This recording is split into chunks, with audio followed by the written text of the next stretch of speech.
PPM 311 deklaraciją galima tikslinti tiek kartų, kiek reikia. Ta prasme, jeigu nevykdote jokios veiklos, tai galima tikslinti netgi už praeitus 5 metus, jeigu vykdote veiklą už 3 metus.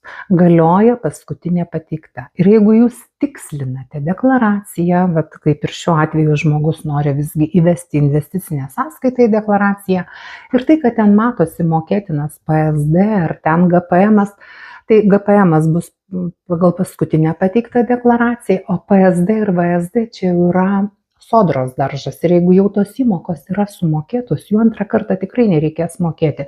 Tiesiog jos deklaracijoje matosi.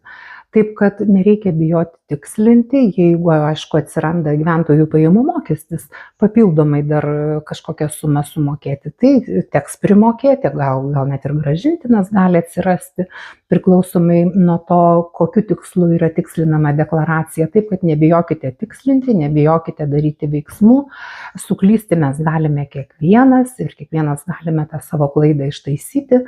Taip, kad šitoj vietoj papildomai, bent jau įmokų sodrai, mokėti nereiks, nes, kaip suprantu, individuali veikla pagal pažymą jau buvo sudeklaruota teisingai. Dabar čia atsiranda jau gyventojų pajamų mokesčio reikalai. Tai pelningų verslų ir protingų sprendimų.